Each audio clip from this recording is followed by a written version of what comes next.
So going into this role, I knew that it could be the kind of scenario where, we are throwing spaghetti against the wall, or there are 1,000 things that need to be fixed immediately. So, prioritization really is key. And I think the best way that I've found to approach that properly is by having a mission statement or an anchor statement or a like foundational principle.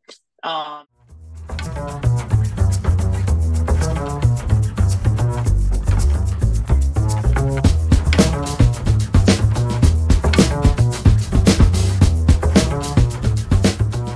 Welcome back to the RevAmp podcast. I am your host, Mark Lerner, and I'm excited, really excited to have a special guest here today, Josh, who, I was having a chat with him. I had noticed he was going to be giving a presentation at an upcoming event that we're all going to called the Revenue Operations Alliance.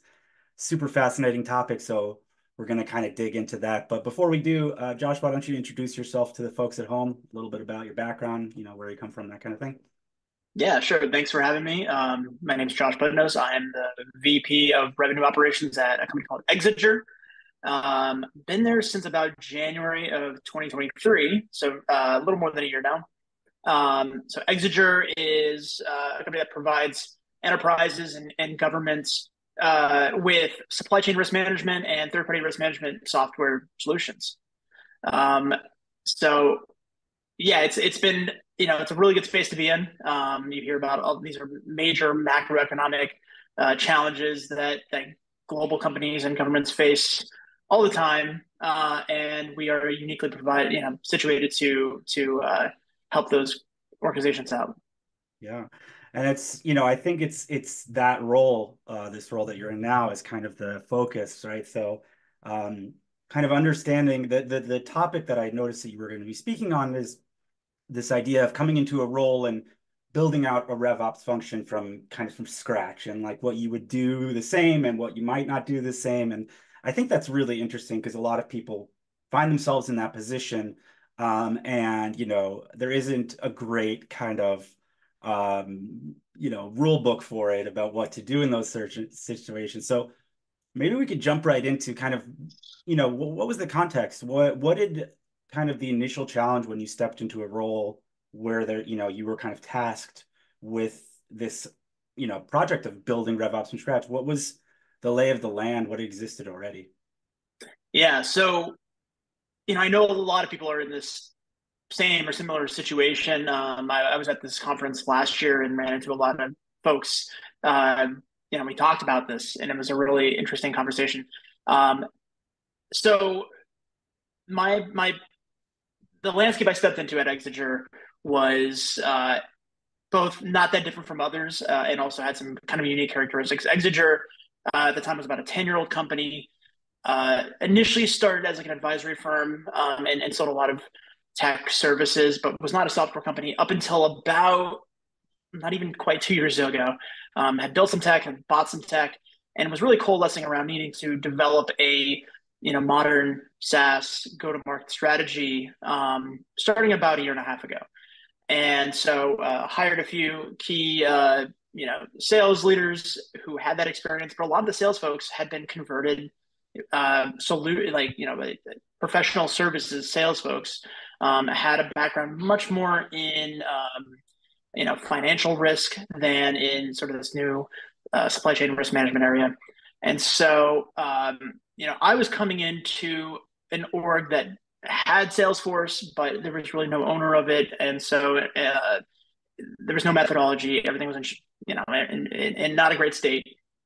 There was really no sales tech stack to speak of, and no processes. And yet, had great product market fit, was growing really considerably year over year, doing so profitably. And so, I think one thing that was most exciting to me was this is a company that, with a little bit of help, could really become a great fighter in the space and do a lot of great things. And so, in some respects, I was stepping into very much like a new go-to-market org. But we had some resources and we had some wins under our belt that kind of catapulted us into, a place that is maybe more reflective of where our revenue is at today. Yeah. Um, and so, came into the org with a mission of like, we have a lot of really lofty goals. We had to continue to grow at a pretty rapid rate. And I was highly motivated to get us there, and it kind of reflected some of the wins and losses that I had early on. Yeah. So you walk into this role, it's kind of a unique situation, right? So a company that's been around for a while, but they recently shifted their go-to-market and their offering. And so, it's like you can't boil the ocean. So how did what was the first thing you had your eye on? How did you kind of decide that was going to be the first thing to tackle? Yeah. And what were kind of the main challenges there? So going into this role, I knew that it could be the kind of scenario where, we are throwing spaghetti against the wall, or there are 1,000 things that need to be fixed immediately. So, prioritization really is key. And I think the best way that I've found to approach that properly is by having a mission statement or an anchor statement or a like foundational principle. Ours has been, it's morphed over time. I've kind of workshopped it a bit, but today it's essentially, our mission is to better measure, understand, trust, and drive our go-to-market strategies. And ultimately, like I wanted my team to serve as revenue architects. And anything that didn't ultimately serve that, like there's a lot of things in the revenue operations world that are important functions and need the business to do. But ultimately, like if a project or an initiative did not serve that mission and didn't serve us acting as that architect and that really high level strategic partner to our stakeholders, then we would maybe want to prioritize it or approach it differently. And so, out of the gate, I had a lot. I came in, I think this is really one of the things that I would maybe advise other people coming into this position. I came in with a lot of assumptions, a lot Mm, of hypotheses about the way the business operated or didn't, or things were broken. Um, and based on my interviewing and the research that I had done, and I think that's important just because it allows you to operate a lot quicker. Like, and some of those assumptions, I wish I had actually recorded what they were, but a lot of them were around like this is probably the biggest problem area for X, Y, and Z reason, and these need to be addressed first, and then from there, I was able to very quickly, get a reading from folks about whether or not those were true, and or the degree to which they were true or not true, and could then go in and say, all right, to fix those things we need these tools, or we need to fix Salesforce in these ways, and those will ultimately serve that mission so that we can understand and trust the data. And like, can never get to that last part about driving our go-to-market strategies without data that we can accurately measure, consistently measure, trust, understand. And so that was like those first parts of that mission statement were the most important things that we wanted to try to solve for first. And so that led us to overhauling Salesforce in various ways, having opportunity record types that reflected different stages of the customer life cycle. Wanted to make sure that we could start at a high level, even if it was unsophisticated at first, understand how data flowed through the pipeline and throughout the customer stages. And so that was kind of where we focused in Salesforce and revamping that and training on that.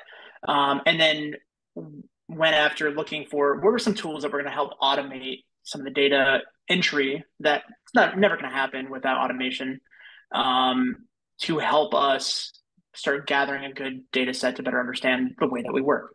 And so that's what led us to sort of, the sales engagement tool that we landed on, conversational intelligence, forecasting, and ultimately landed our CDQ instance with Deal Hub.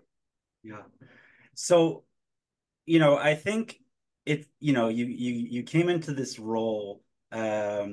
It's really interesting kind of focusing on the mission statement first. It makes me think about, how with SpaceX, right? Everything they do is with the focus of colonizing Mars, which seems like a lofty goal. But if you look, every single decision they make, does this get us closer or further from colonizing Mars? Mm-hmm. Obviously, your focus is a little different, but it really does help to have that guiding principle as like a rubric for a decision. And I think people skip over that. And I also like that you came in with assumptions, but you tested those assumptions before you move forward, right? So another thing people might skip, which is, oh, I know the problem and we're just going to go right to it, but you kind of tested your hypotheses or, against the people that are in the company. I think those are really important points. It sounds like there was, an evaluation and a revamp of the tech stack with Salesforce being in particular. What were the key factors that influenced your decision on the changes that you made? Probably the biggest fundamentally was that I did a brief assessment of how data was being entered into Salesforce, understanding like just like what made sense. I want to be able to anyone should be able to hop in. Anyone who like is familiar with enough with this world, whether it's somebody from RevOps, whether it's a CRO, should be able to join an organization, go into Salesforce, and in not a whole lot of time, be able to get a lay of the land, understand what made like what customers looked like, what ACV was, sales cycle, even just as simple as being able to look at a pipeline, and that just wasn't possible when I joined. And so fundamentally, people needed to enter data in the same way and have clear guidelines around really, really basic fundamentals. And sort of the inverse of that is true, where people need to know how not to do certain things, or like more often than not, it's really just that these were people who were not entering any data into Salesforce. So it needs to be consistent and it needs to be fully input into the system. And what were the reasons that they were doing that? Were they not? And so just like really establishing key guidelines. And there was a lot of documentation that I did in the first 60 days about what the source of truth is, how to actually do it the right way. And just at the same time, just changing an immense amount of how that thing operated. So yeah, above all, it's just like I have to be able to understand the basics of Salesforce. Anything else I plugged into it like had to support that. But that was that like most glaring obvious thing to me out the gate. Yeah. So yeah, we kind of covered the, let's say, technical debt of an existing Salesforce instance. I wonder, kind of, let's call it organizational debt there was, in terms of, a lot of companies, especially ones that are older or, came from a different space. The bane of RevOps' existence, we talk about silos, whether those are operational or cultural.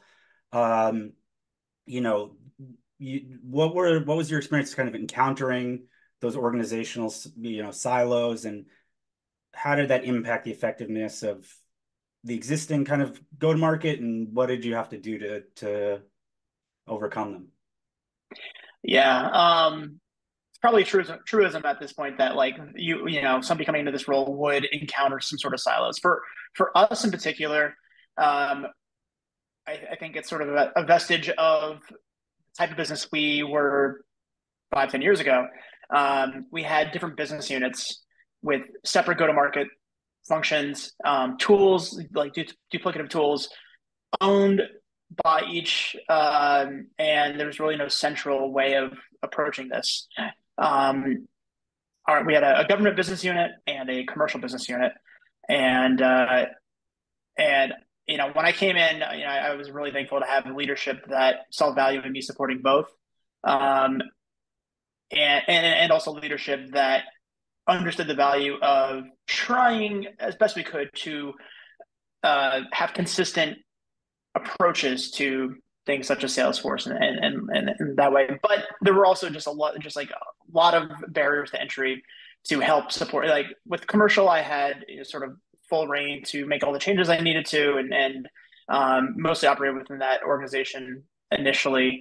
But within the government business unit, like there were other changes that were more difficult to make, and so just like I think being able to approach the entire go-to-market as one is really helpful. But I think you know at different organizations it might be IT owning certain tech stack tools, It might be finance owning certain elements that might feel a little more RevOpsy, a little more natural.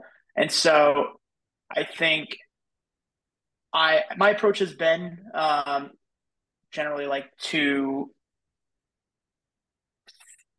push a little on the things that need to become centralized, that need to be owned by revenue operations, without ostracize, without overstepping my reach, because this has been somebody's function for part of their role for 8 years, and just because it's the right thing to do from my perspective isn't always the best reason, or even just like because it actually is the best thing to do, the right function for my team to own. So I've been measured, and like for better or worse, my team's only had so much capacity that we can't take on all the things.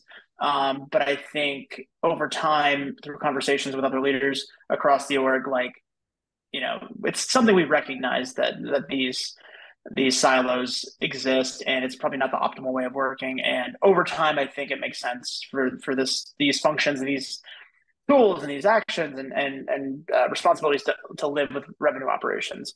And since that time, in the last couple of months, like my team has moved centrally. We now report into the CFO, which is helpful. We have great relationships across the board, but I think that just like allows us to more formally support the entire organization.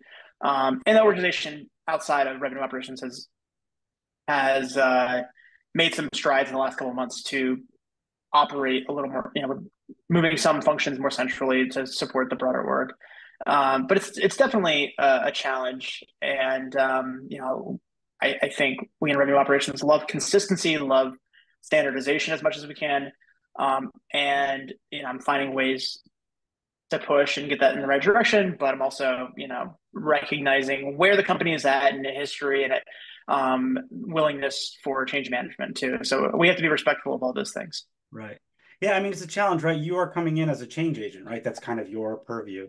And I know from experience that, if somebody's at a company for quite a while and they're kind of used to, especially in sales, where it's like you have all the things, you have somebody come in and wanting to make these big sweeping changes, especially, and it sounds like the company was doing okay. There might be this kind of it ain't broke, don't fix it mentality. So how do you thread that needle between being the change agent that you need to be, but also getting buy-in from the people that you're working with that need to kind of change some of the things that they're used to doing? Yeah, I think there's a number of different approaches that I've done. First of all, like I I feel like I have to be the visionary here, and the vast majority of the changes so far have kind of come from my team, and I've been very fortunate to have a leadership group that is supportive of that. Certainly, I do my best to get their buy-in, but I really feel like we are leading the charge on what should be, where we're going, developing a high-level roadmap, getting their buy-in on these things. And I think a big part of what I would definitely recommend to folks in my position is just consistently, like just like reiterating, retelling the story, um, constantly communicating progress against the strategic objectives that we've set out, to remind folks of what we're doing, the value that we've why we've chosen those as priorities. And so consistently, like I talk about the same things all the time, and no one yet has told me that I'm a broken record. I think it's a good reminder, and it reminds them that they have put into these. So ultimately, like if you are proving to be the visionary and you're staying true, you're being held accountable, you're holding yourself accountable, and you consistently show progress. I think that's one great measure. I think also being able to show to your stakeholders and leadership where others are not falling in line with the vision that's set out, whether it's through, usually I think that comes in the form of not adopting processes and tools the way that they need to. And then, reminding them that you've bought into this idea, you leadership have bought into this idea that this is the value that we need to uphold in the process that we need to instill in our folks, and then working with them to providing them the tools to help enforce certain actions and behaviors. Um, I think regardless of the maturity of your organization, that's always going to be a challenge for folks in this role. But we cannot do it alone. We cannot be the forcing mechanism. We're not their managers either. But we need to be partners. There's only so much nagging. There's a little bit of nagging that gets along. Helps us progress our initiatives. But we cannot rely on being annoying or nagging alone, or selling the value of what we want and why we want it alone. It needs to be a partnership with these folks. And so, and constantly keeping tabs on, getting feedback from the reps about what's working, what's not, where they're confused, what the knowledge gaps are, but also consistently evaluating where is their tolerance for pain and for change, and trying, pushing a little bit, always pushing a little bit, but also respecting their boundaries and understanding what's going on in their lives and where we are in the sales cycle and other initiatives that are taking place. Yeah. So you had mentioned, you came into your role on day one kind of with a set of assumptions and you tested those assumptions out. What were some of the things that you assumed that were actually not kind of high priority as you had assumed, and some of the things that you underestimated or didn't really foresee, like the things that were surprising? Yeah. So I think regardless of what position you're coming into, there's always a little bit of your former self that you're bringing to the company, certain assumptions. I came from a really excellent revenue operations shop at a company called Brandwatch. Really grateful to my former manager and mentor in that arena, like really made me the professional that I am today, and learned so much there. And it had a really, really well run revenue engine. And there were certain pain points that some members of the team there had that I assumed would carry over to this company and the stage that we were in. One, for example, was around prospecting. The SDRs at that company spent a lot of time consistently prospecting, and a big fallacy that we can all fall trap to is assuming that the same pain points carry over, the same, whether pain points or successes or just other ideals that they carry over necessarily to the same company. And so, like, one of the first things that I set out to do was find a way for a very, very new BDR team, outbound team here at Exiger, to alleviate any sort of pain around prospecting, the amount of time that they're spending on prospecting. And bought some tools. I won't go into the details on those, but we were really whereas Brandwatch was in a space that is, pretty competitive. The competition are other competitors in the space, not, the incumbency were competitors, not themselves, not no solution like it often is for Exiger. So most of the prospecting ideal customer profiles, these were people who knew the space really well. There wasn't a lot of education. We've talked to them before, like it's a sort of a finite space. We've spoken with them before, and that really had already reached, after a decade or so of being in the space, had really talked to everyone who there could be and recycling a lot of new leads and stuff like that. So that was much more of the workflow for those SDRs. At Exiger, we were really just, in a lot of ways, speaking to folks for the first time who had never heard of us before. There's really no end of people that we still have a lot of experimenting to do to figure out the various combinations of company size and industry and customer profile and identifying pain points. So that's all to say, we didn't quite need to solve yet for the pain of the amount of time prospecting, because there was the tools out of the box were really sufficient. So that was a mistake. I think that I made one specific mistake, bought some tools that I think maybe were not quite fitting of our use case.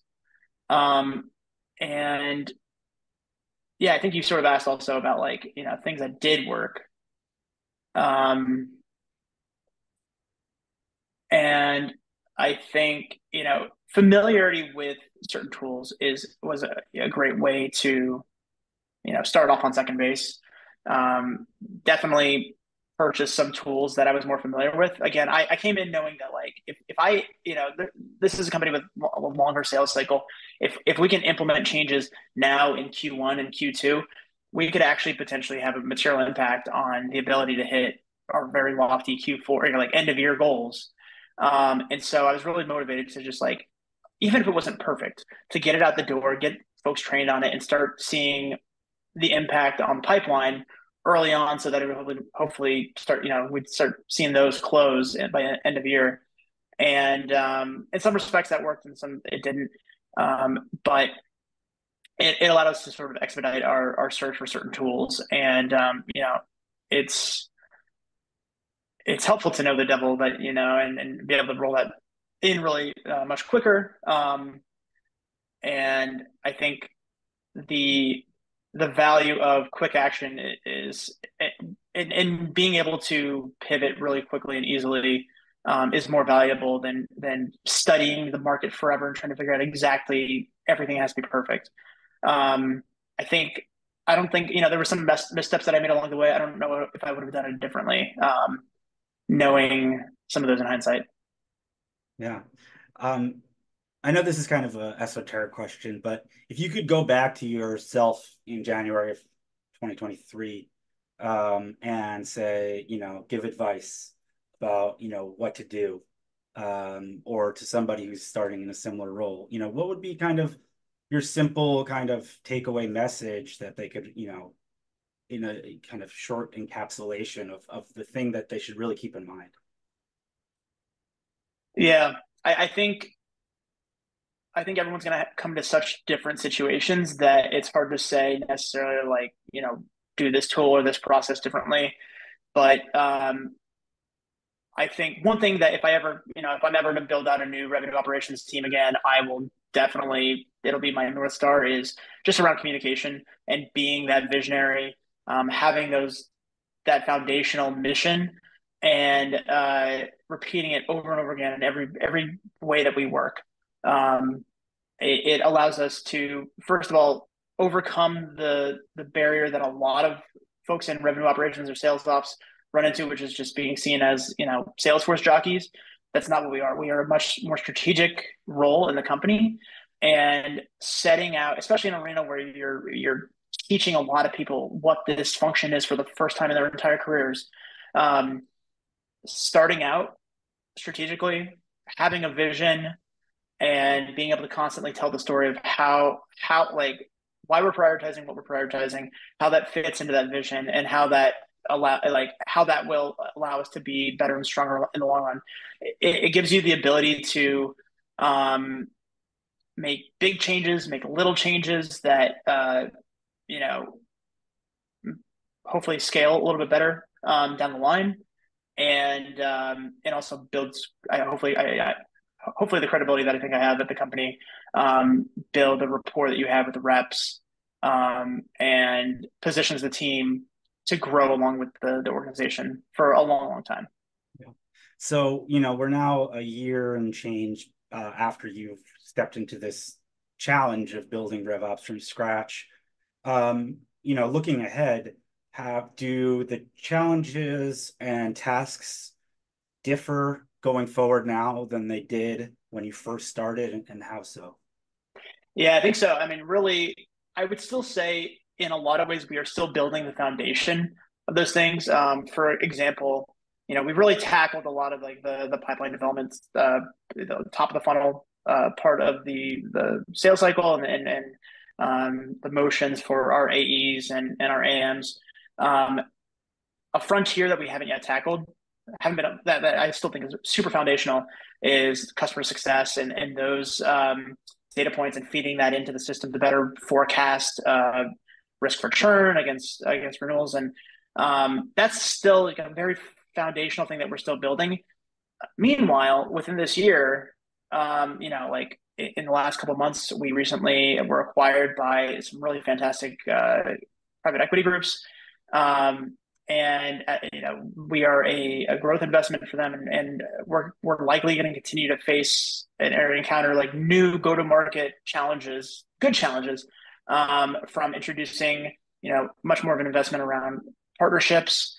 Um, with no information at all, I'm sure like acquisitions could be in the roadmap for us, and that's going to introduce all new challenges of bringing orgs together and operationalizing uh, pricing and other flows. So like we now need to continue to build a foundation, continue to start, or like we've now built a muscle for operational execution on pipeline inspection and forecasting. Still in the early days, but that's running now more efficiently, while also improving and clarifying data flows within our systems and understanding them, building analyses, and also being able to pivot to accommodate massive changes in our go-to-market strategy. So, yeah, things are more sophisticated, things are more complex, and but it's fun. Yeah. It's good. It's good challenges. That's the most important thing, having fun, right? Josh, thank you so much for taking the time to chat today. You can Josh will be giving a session at the upcoming Revenue Operations Summit in New York. I don't know if your presentation is on the 21st or the 22nd.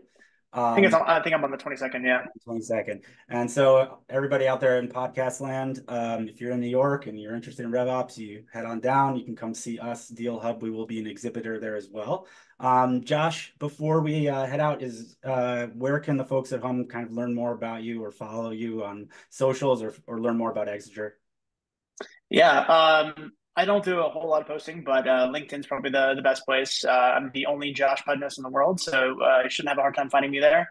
And Exiger is also quite active on LinkedIn. We have a lot of great articles about understanding supply chain risk management, how like very relevant things within the news, and the value that we can add with challenges like you know what's going on in the Middle East and how that's disrupted supply chain issues, the war in Ukraine, Russian sanctions, new regulations around carbon emissions. Lots of great relevant stuff. We are absolutely at the forefront of those. So do check us out. Some really great content there.